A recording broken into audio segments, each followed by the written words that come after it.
Well, hello and welcome to Leicester for the third England v New Zealand ODI. England are 2-0 up in the series and we've seen two absolutely comprehensive victories by England. Sid, do you think that England will go into today's match unchanged? I think they probably will. England will be very keen to get another couple of points on the board for the Women's International Championship. If they win today, then they'll go to the top of the table, albeit Australia will have three matches in hand over them. But those points ultimately matter to England a lot, so I think they will probably see an unchanged team. Of course, that might partly depend on whether Anya Shrubsole's fit. If Anya is fit again, then England might want to bring her back. They would certainly, ideally, would do so. But on the other side of that coin is they're not going to take any chance with Anya's fitness. So if there's any questions marks at all over her strain, then I think we'll see Katie George again.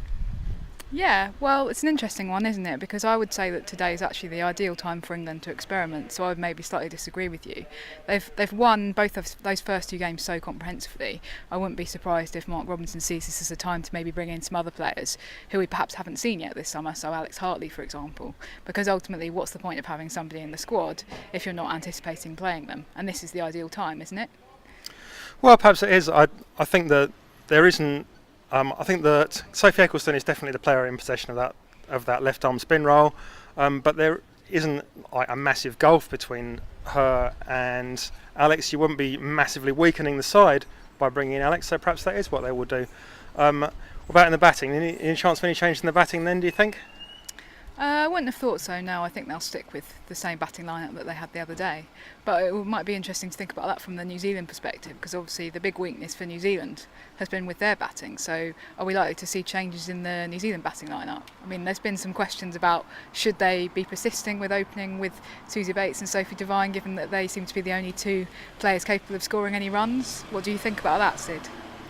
I don't think we're very likely to see any changes in personnel. I think that perhaps you'd agree with that. Should they perhaps move Sophie Devine down the order a bit? Perhaps you can talk about that in a sec. But one thing I will say up front about that is that Sophie Devine and Susie Bates are two of the top three run scorers so far in this edition of the Women's International Championship. And there's definitely a very good argument for letting them bat as long as possible. And you do that by opening with them. That's obviously New Zealand's long-term strategy. But there might be other things to bear in mind, Raf. Well, I just think their current strategy isn't working. They've just been really poor with the bat this tour in England, and they will know that. And if something isn't working, then maybe it's time to change it up. Maybe it is time for Sophie Devine to drop down the order a little bit, come in number 4 or 5, and then that would perhaps slightly take the pressure off some of the batsmen above her that would know that there was somebody else coming in a little bit further down the order that was capable of scoring runs. So, and potentially, could you give Amelia Kerr an opportunity to open in these circumstances? I don't think that should be out of the question. It'll be interesting to see what they do. What do we think New Zealand need to do in order to win today, Sid? Well, I think it will be one thing that would be very helpful for them is to win the toss. I think if they can win the toss, then they'll be in a position where they can dictate the game a little bit more. The pressure would definitely be off the middle order because they wouldn't be actually chasing runs. I think that could make a big difference to them. I think that there's definitely an interesting question to be asked about the place of the toss in these bilateral series and whether in fact we should be looking at the options might be to get rid of the toss completely. I know we're looking at that for men's test cricket. Or it might be to have just one toss in the series at the beginning of the series, and then alternate, which allows the luck to even itself out a bit.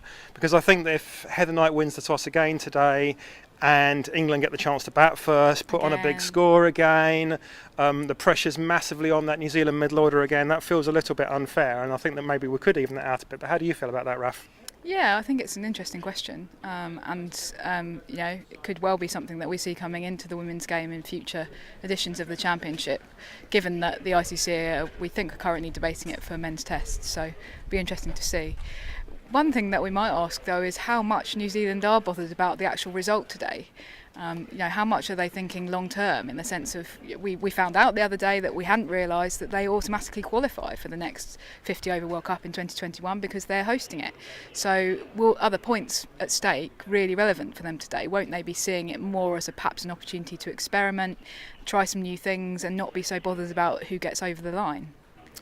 Yes, the rules have actually changed on that one, because for the first edition of the Women's International Championship, bearing in mind the last edition was the first one pertaining to qualification for the World Cup in England last year, and the rules said that the top 4 sides qualified automatically and everyone else had to go through to the playoff, which meant that technically there was a chance, it turned out not to be an issue, but there was a chance that England wouldn't get through to their own World Cup.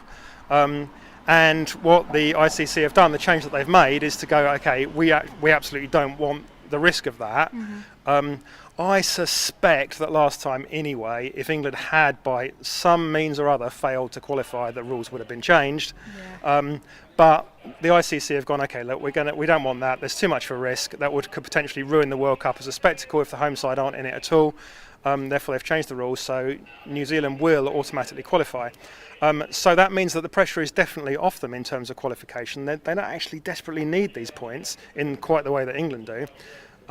So that gives them potentially a bit more freedom to look long term and to go, we've selected these players, we're going to stick with them, and we've selected them with a view to winning that World Cup in 2021. It's a long time away. We're going to use these opportunities to develop them, and if it's not working now, well, there's still a long period of time where those players can start performing and they can become the international cricketers that obviously they want them to be. Absolutely, and I think there are some really exciting young prospects for New Zealand. You've got Amelia Kerr, who's only 17. I think she's been quite impressive this series. She did get tonked around a bit the other day. She wasn't quite so economical, but she's certainly bowled well. And they've got Jess Watkin as well. I think has been quite impressive with the ball.